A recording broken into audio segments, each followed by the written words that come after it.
My name is Serafina, and I'm 28 years old. What should have been the happiest day of my sister's life became the moment that destroyed our family forever. Standing in that elegant venue, watching her introduce me to her boss as an unemployed loser, I never imagined that single moment of cruelty would trigger a chain of events that would expose decades of lies, manipulation, and betrayal. The words cut deeper than any knife, but what happened next changed everything I thought I knew about family loyalty, blood bonds, and the price of humiliation. That wedding day didn't just end her marriage prospects, it shattered the carefully constructed facade our entire family had been living behind for years. Before we dive into this wild journey of family karma and sweet justice, I'd love to know, where are you watching from? Drop your location in the comments below. And if you're ready for a story that'll have you questioning everything you thought you knew about family loyalty, smash that like button and hit subscribe, because this tale of revenge and revelation is just getting started. Trust me, you won't want to miss what happens when family betrayal meets workplace karma in the most unexpected way possible. Growing up, Madison was always the golden child. 3 years older than me, she had this way of making everything look effortless: perfect grades, perfect friends, perfect everything. While I struggled through high school with my dyslexia and social anxiety, Madison was homecoming queen, valedictorian, and headed to an Ivy League school on a full scholarship. Our parents practically worshipped the ground she walked on. "Why can't you be more like your sister?" became the soundtrack of my childhood. When Madison graduated summa cum laude with her business degree, I was still figuring out my learning differences and trying to find my path. She landed a high-powered marketing position at Blackstone and Associates, one of the most prestigious firms in the city, while I was working part-time jobs and taking community college classes. The family dynamics were toxic, but I didn't realize just how deep the poison ran. Madison had this way of presenting herself as the protective older sister in public, while systematically undermining my confidence in private. She'd help me with job applications by pointing out everything wrong with my resume offer to fix my appearance before family events, and constantly remind me how lucky I was to have her guidance. What everyone didn't know was that I'd been secretly building something incredible. For the past 3 years, I'd been developing a revolutionary app called MindBridge, a learning platform specifically designed for people with dyslexia and other learning differences. I'd taught myself coding, worked with neuroscientists and education specialists, and poured every spare moment into creating something that could genuinely help people like me. The app had just been accepted into Techstars, one of the most competitive startup accelerators in the country. I was also in final negotiations with a major publishing house that wanted to license my proprietary learning algorithms. But I'd kept this completely secret from my family, especially Madison. Something told me she wouldn't be supportive, and I wanted to have something concrete to show before dealing with her inevitable criticism. Madison, meanwhile, had been climbing the corporate ladder at Blackstone and Associates. She'd made senior marketing director and was always bragging about her salary, her company car, and her exclusive client list. She name-dropped constantly and had this way of making everyone around her feel small and insignificant. Family dinners became her personal TED Talks about corporate strategy and high-level business dealings. When she announced her engagement to Trevor, a junior partner at a law firm, it was like the final piece of her perfect life puzzle clicking into place. The wedding planning consumed our entire family for months. Madison demanded perfection in everything: the venue, the flowers, the guest list, the photographer. She hired a wedding planner who cost more than most people's cars and insisted on having the reception at the Grand Metropolitan, the most exclusive venue in the city. I genuinely tried to be supportive. I helped with dress shopping, attended every bridal shower and bachelorette party event, and even offered to help with the wedding planning despite my own busy schedule. But Madison had this way of making me feel like an obligation rather than a beloved sister. Every interaction felt transactional, like she was doing me a favor by including me in her special day. The guest list was Madison's opportunity to showcase her success. She invited everyone who mattered in her professional world: clients, colleagues, her boss, Richard Blackstone himself, and various other power players from the business community. The wedding wasn't just a celebration of love. It was Madison's chance to cement her status as the family success story and network with the city's elite. Looking back, I should have seen the warning signs. The way she'd introduce me to her friends, with subtle digs about my artistic pursuits or my unconventional career path. The way she'd change the subject whenever anyone asked what I did for work. The way she'd position herself as my successful older sister who was always looking out for her struggling younger sibling. But I was naive enough to believe that blood was thicker than water, that family meant something sacred, and that my sister would never deliberately hurt me in front of the people who mattered most to her career. I thought that despite our complicated relationship, she loved me and would always have my back when it truly mattered. The morning of the wedding, I was actually excited. I'd bought a beautiful dress, had my hair professionally done, and was genuinely happy for Madison. I'd even prepared a heartfelt maid of honor speech about sisterhood and unconditional love.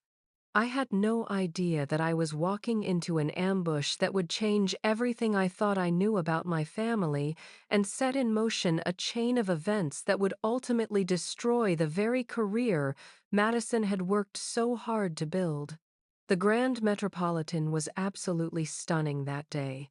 Madison had outdone herself with the decorations: white roses and baby's breath everywhere, crystal chandeliers casting perfect light, and an atmosphere of elegant sophistication that screamed success and refinement. I felt proud to be her sister, proud to be part of this beautiful celebration. As the maid of honor, I was busy helping with last-minute details, making sure the bridesmaids looked perfect, and handling the small crises that inevitably arise at weddings. Madison was in her element, glowing in her custom designer gown and basking in the attention of her 200 carefully selected guests. The ceremony was beautiful.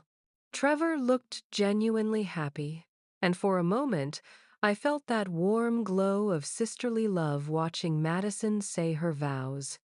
This was supposed to be one of those perfect family moments you remember forever. After the ceremony, we moved into the cocktail hour, and that's when everything started to unravel. Madison was working the room like the social butterfly she'd always been, but there was something different about her energy. She was more animated than usual, almost manic in her desire to impress everyone.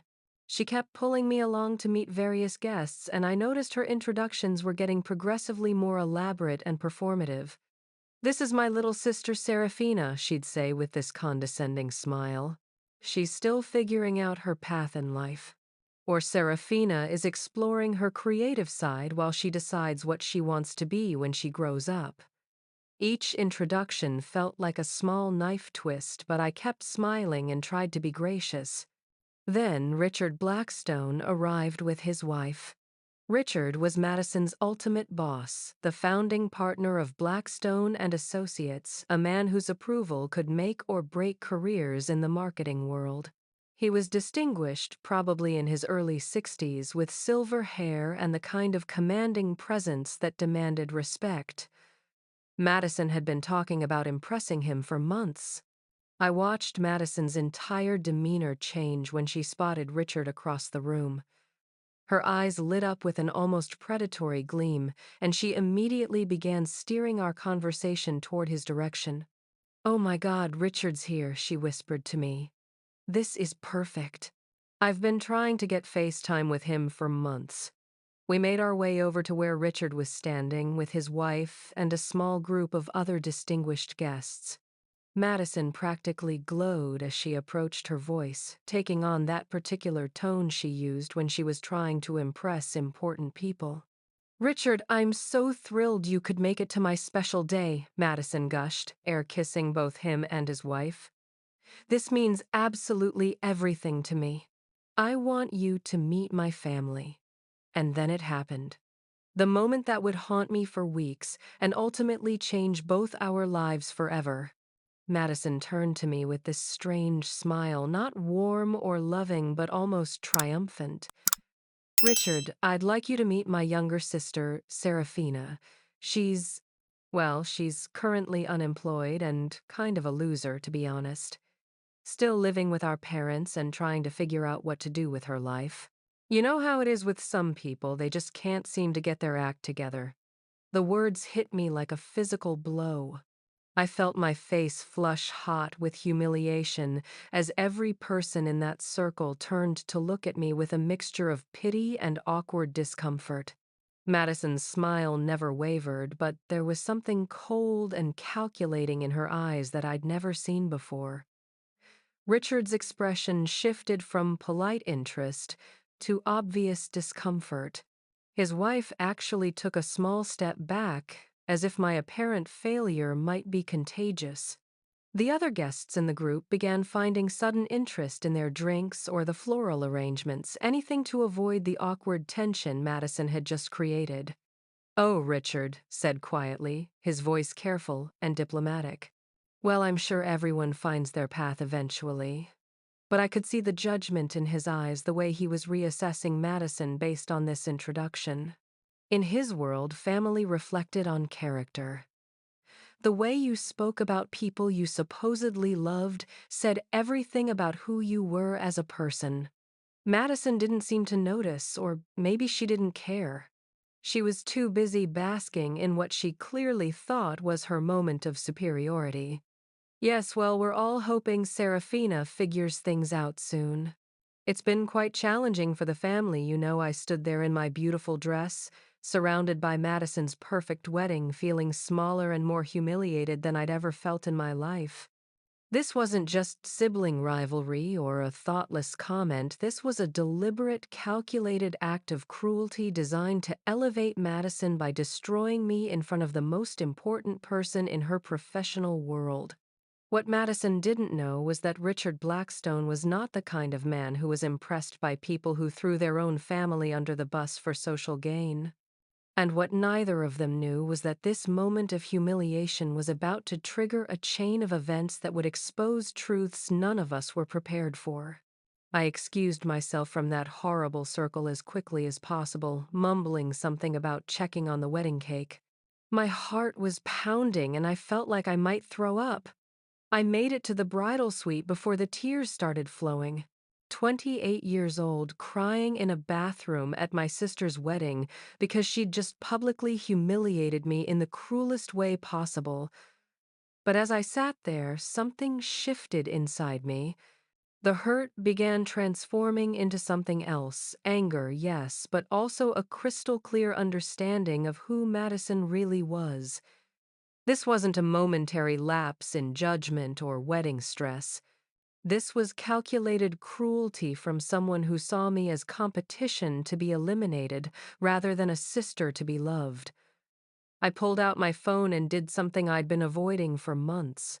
I called Jake Morrison, my contact at Techstars. "Jake, it's Serafina Chen. I know it's Saturday, but I need to ask you something important. The offer you made last week about fast-tracking MindBridge through the accelerator program, is that still on the table?" "Absolutely." Jake's voice was enthusiastic, even over the phone. "Serafina, your app is revolutionary. We've had 3 major investors asking about you just this week. When can you start?" "Monday," I said, my voice getting stronger with each word.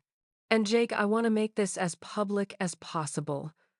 I'm ready for the media attention, the investor meetings, all of it." After I hung up, I sat in that bathroom stall and made a decision that would change everything. I wasn't going to hide anymore. I wasn't going to let Madison define my worth or my story. But more than that, I was going to make sure the truth came out about who she really was. I returned to the reception with my head held high. Madison was holding court at the head table, regaling her guests with stories about her corporate success. I watched her for a moment, really seeing her for the first time. The way she dominated conversations, the way she subtly put down other people to make herself look better, the way she treated service staff like they were invisible. That's when I noticed Richard Blackstone sitting at his table looking troubled. He kept glancing over at Madison with an expression I couldn't quite read. During a break in the music, I walked over to his table. "Mr.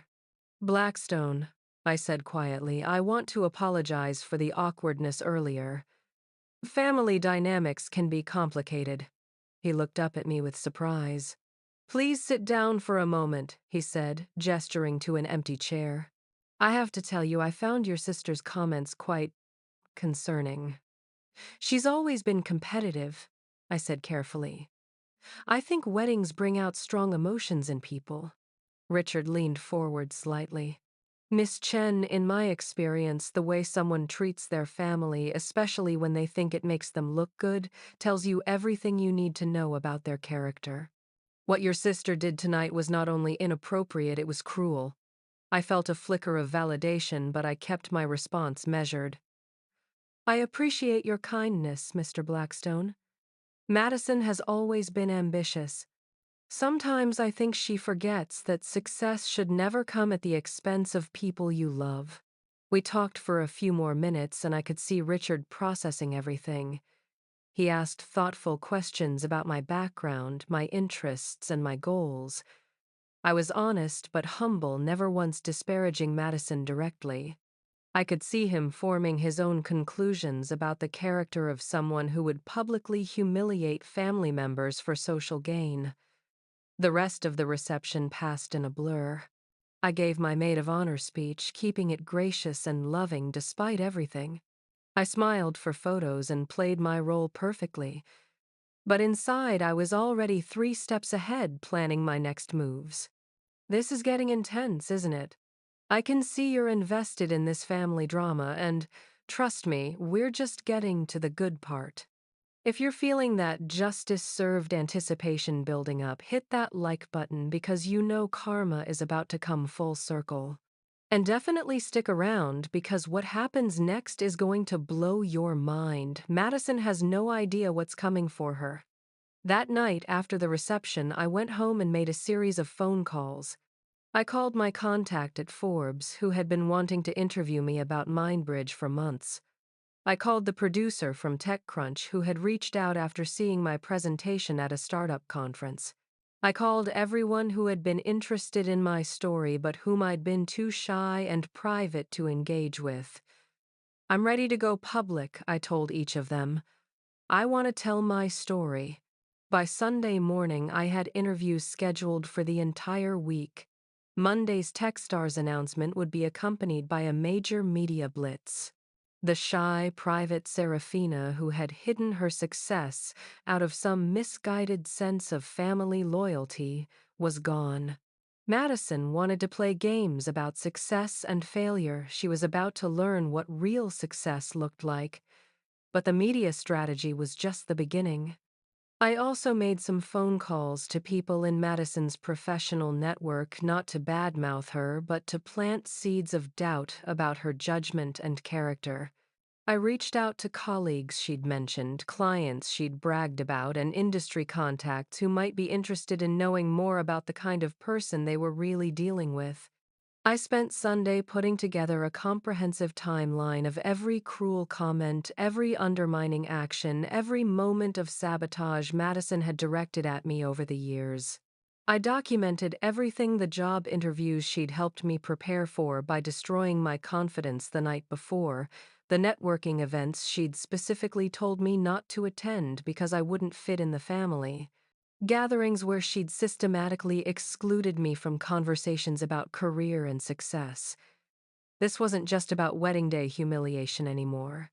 This was about years of systematic emotional abuse disguised as sisterly concern. And Madison was about to learn that actions have consequences, especially when those actions reveal your true character to the people who matter most in your professional world. Monday morning arrived with all the force of a tsunami. The Techstars announcement went live at 9 a.m., accompanied by a press release that positioned MindBridge as a groundbreaking innovation in learning technology. By 10 a.m., my phone was ringing nonstop with interview requests, investor calls, and congratulations from colleagues I hadn't heard from in years. The Forbes article went live first. Meet Serafina Chen, the dyslexic entrepreneur revolutionizing learning technology. The piece detailed my journey from struggling student to innovative entrepreneur, complete with photos from the Techstars office and quotes from education specialists calling my work transformative. TechCrunch followed with MindBridge App Secures major funding, a game changer for neurodiverse learners. CNN picked up the story for their innovation segment. Within hours, MindBridge was trending on social media, and my LinkedIn profile went from 200 connections to over 5,000. But the real kicker was the interview I did with Entrepreneur magazine. When they asked about my inspiration for creating MindBridge, I talked honestly about growing up with learning differences in a family that didn't understand or support neurodiversity. I mentioned how isolating it felt to be constantly compared to conventional measures of success, and how that isolation drove me to create something that would help other people like me feel seen and valued. I never mentioned Madison by name, but anyone who knew our family would recognize the dynamics I was describing. The article painted a picture of someone who had overcome not just learning challenges, but also family expectations and social pressure to create something meaningful. Madison's first call came at 2 p.m. "What the hell do you think you're doing?" Her voice was sharp with panic. "I'm getting calls from people at work asking about you." "When were you going to tell the family about this app thing I tried to tell you about my projects many times?" I said calmly. "You always seemed more interested in talking about your own career."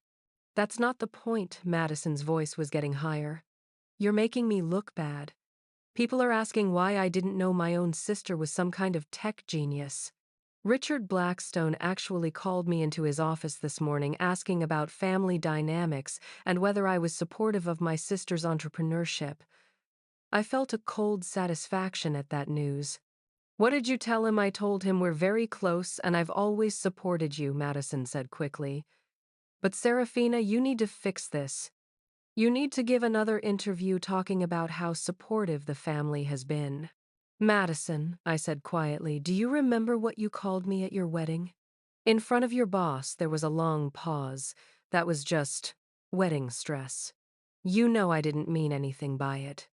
You called me an unemployed loser who couldn't get her act together. In front of Richard Blackstone. At your own wedding." Another pause, longer this time.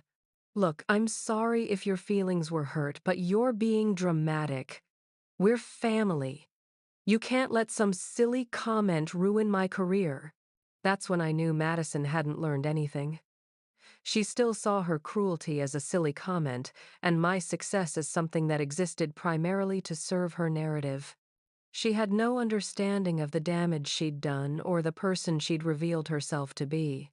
"Madison," I said, "I think you need to focus on your own career right now. I hear Richard has some concerns about your judgment and character. Maybe work on that." I hung up and immediately got back to work. I had 3 more interviews scheduled that day, and each one was an opportunity to tell my story more completely. The Wednesday morning call from my mother was predictable. "Serafina, honey, Madison is very upset. She says you're trying to sabotage her career. Surely you two can work this out." "Mom," I said gently, "did you read any of the articles about MindBridge?" "Well, yes, and we're very proud of you, sweetheart." "But Madison says, what Madison is upset about," I interrupted, "is that she publicly humiliated me at her wedding and now people in her professional world are questioning her character. That's not my doing. That's the natural consequence of her actions." "But she's your sister," Mom said, using the same guilt trip tone that had worked on me for years. "Yes, she is. And sisters shouldn't call each other unemployed losers in front of their boss's boss." Sisters shouldn't try to sabotage each other's confidence and success. Being family doesn't give someone license to be cruel. By Thursday, the full scope of Madison's professional crisis was becoming clear. Richard Blackstone had apparently been asking around about her, talking to colleagues about her management style and her treatment of junior staff. Several people had come forward with stories about Madison's tendency to throw others under the bus to make herself look good. One of Madison's former assistants reached out to me directly on LinkedIn. "I saw the articles about you," she wrote. "I just wanted you to know that your sister used to talk about you at work all the time, always in very dismissive ways. She'd use you as an example of someone who couldn't make it in the real world. I always thought it was strange and unprofessional. I'm so glad to see how successful you actually are." That message opened the floodgates. Over the next few days, I heard from several people who had worked with Madison, all sharing similar stories about her pattern of belittling others to elevate herself. Apparently, her treatment of me at the wedding wasn't an isolated incident, it was a perfect representation of who she was in all areas of her life. The irony wasn't lost on me. Madison had spent years trying to use my struggles to make herself look better, and now my success was exposing her true character to everyone who mattered in her professional world. She had created her own downfall by being exactly who she was when she thought no one important was watching. By Friday of that week, Madison's carefully constructed professional world was completely unraveling. The call came from Trevor, of all people, at 6 a.m. "Serafina, I need to ask you something and I need you to be completely honest with me." Trevor's voice was strained like he hadn't slept. "Has Madison always been like this? The way she talks about people, the way she treats people when she thinks it benefits her?" I sat up in bed, immediately alert. "Trevor, what's going on?" "Richard Blackstone fired her yesterday," he said quietly.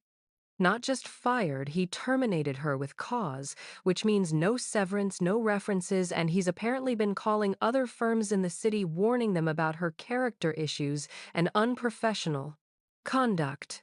The news hit me like a physical blow, but not in the way I expected. Instead of satisfaction, I felt a strange mix of vindication and sadness. This was what I'd wanted, wasn't it? For Madison to face consequences for her actions, but hearing it actually happen felt heavier than I'd anticipated. "Trevor," I said carefully, "what exactly did Richard tell her?" "He said that her behavior at the wedding was the final straw in a pattern of concerning conduct that had been brought to his attention by multiple colleagues. Apparently, people have been complaining about her for months. The way she treats support staff, the way she takes credit for other people's work, the way she talks about clients behind their backs. But the wedding thing, calling her own sister an unemployed loser in front of him, he said that showed a level of cruelty and poor judgment that he couldn't have in his organization." I closed my eyes. "Trevor, I'm sorry this is happening. Are you—" His voice was sharper now. "Because Madison seems to think you orchestrated this whole thing. She says you deliberately became successful just to make her look bad." That was so quintessentially Madison. Even in the face of consequences for her own actions, she found a way to make herself the victim and me the villain. "Trevor, I've been working on MindBridge for 3 years. I never told Madison about it because she's never been supportive of anything I've done. But I didn't create success to hurt her. I created it despite her." There was a long pause. "The thing is, Serafina, now that I'm really thinking about it, I'm starting to see patterns I ignored before. The way she talks about your parents, the way she dismissed your achievements, even when we were dating. I always thought it was just sibling rivalry, but now you're seeing who she really is," I finished gently. "Yeah," he said quietly. "And I don't think I like what I'm seeing." That conversation was just the beginning. Over the weekend, the family reckoning I'd been unconsciously preparing for my entire life finally arrived. Sunday dinner at my parents' house was traditionally Madison's time to shine, regaling everyone with stories of her professional success while I sat quietly and tried to avoid drawing attention to myself. But this Sunday was different. Madison arrived looking haggard and defensive while I came fresh from a morning interview with Good Morning America about MindBridge's upcoming product launch. "I hope you're happy," Madison said the moment she walked in. "You've destroyed my career, my reputation, everything I worked for." "Madison," our father said sternly, "that's enough." "Serafina didn't destroy anything. From what we've been reading, you did this to yourself." I looked at Dad in surprise. In all my years, I'd never heard him defend me against Madison. "We've been doing some thinking this week," Mom added quietly. "About family dynamics, about how we've handled things between you girls over the years." Madison's face went white. "What's that supposed to mean?" "It means," Dad continued, "that we've been reading about Serafina's success, and we've been asking ourselves how our own daughter could achieve something so incredible without us even knowing about it. And the answer is that we created an environment where she didn't feel safe sharing her victories with us." "We've always been so focused on praising your achievements, Madison," Mom said, "that we failed to see how it was affecting Serafina. We failed to create space for both of our daughters to succeed." Madison was staring at our parents like they'd grown second heads. For the first time in our lives, she wasn't the center of positive attention in a family gathering. "But I'm the one who's unemployed now," Madison protested. "I'm the one whose life is falling apart, and you're all acting like Serafina is some kind of hero." "Serafina is a hero," Dad said simply. "She overcame learning challenges, family dynamics that didn't support her, and years of being told she wasn't good enough. And she did it all while creating something that's going to help thousands of other people like her. That's exactly the kind of person we should have been celebrating all along." I watched Madison's face crumble as she realized that the family dynamic she'd dominated for decades was shifting permanently. She was no longer the golden child whose success excused her treatment of others. She was being held accountable for her actions, possibly for the first time in her life. "You all hate me," she whispered, tears starting to fall. "We don't hate you," I said quietly. "But we can't keep pretending that being family excuses cruelty. What you did at your wedding wasn't a mistake or stress talking. It was who you are when you think there won't be consequences." The room fell silent, except for Madison's quiet crying. For the first time in our relationship, I felt like I was seeing my sister as a real person rather than this untouchable force of perfection. She looked small and lost and human in a way I'd never seen before. But I also knew that this moment of vulnerability didn't erase years of systematic cruelty. Real change would require Madison to genuinely understand what she'd done wrong and commit to being different. And I wasn't sure she was capable of that level of self-reflection. 3 months later, I was sitting in my new office at the MindBridge headquarters, looking out at the city skyline and reflecting on how dramatically my life had changed. The company had grown from just me and a laptop to a team of 15 brilliant people working to revolutionize learning technology. We'd secured Series A funding partnerships with 3 major school districts and a licensing deal that would bring MindBridge to students across the country. But the most profound change wasn't professional, it was personal. For the first time in my life, I felt like I was living authentically without shame or apology for who I was and what I'd accomplished. Madison's story had taken a different trajectory. After being fired from Blackstone and Associates, she'd struggled to find new employment. Word had spread through the marketing community about her character issues, and the few interviews she managed to secure didn't lead to offers. Trevor had called off their engagement 2 weeks after her termination, saying he needed time to reevaluate everything about their relationship. She'd eventually found a position at a smaller firm, but it was several levels below her previous role and came with a significant pay cut. More importantly, she was having to rebuild her professional reputation from scratch, and that process was forcing her to confront some uncomfortable truths about herself. The family dynamics had stabilized into something healthier but more complex. My parents had apologized for their role in creating an environment where Madison's success was celebrated while my struggles were minimized. They'd started therapy to understand how their parenting choices had affected both of their daughters. Madison and I were slowly, carefully rebuilding our relationship. It started with her reaching out after seeing an interview where I talked about the importance of family forgiveness. She didn't apologize immediately, that took several more conversations, but she eventually acknowledged that her behavior at the wedding had been inappropriate and hurtful. It wasn't the full accountability I might have hoped for, but it was a start. We were meeting for coffee once a month, talking honestly about our childhood and the patterns we'd fallen into. Madison was in therapy too, working through her need to diminish others to feel successful herself. The most surprising development came 6 months after the wedding. Richard Blackstone reached out to me directly. "Miss Chen," he said during our phone call, "I wanted you to know that your handling of a very difficult situation impressed me greatly. You showed grace under pressure and character in the face of public humiliation. Those are qualities we value highly at Blackstone and Associates." He offered me a consulting contract to help develop marketing strategies for companies working in the neurodiversity space. The irony wasn't lost on me. I was now working with the same firm that had fired Madison, but in a capacity that celebrated exactly the qualities she'd tried to diminish in me. More importantly, Richard had become something of a mentor, helping me navigate the business world while staying true to my values. "Your sister's biggest mistake," he told me during one of our quarterly check-ins, "wasn't just being cruel to you.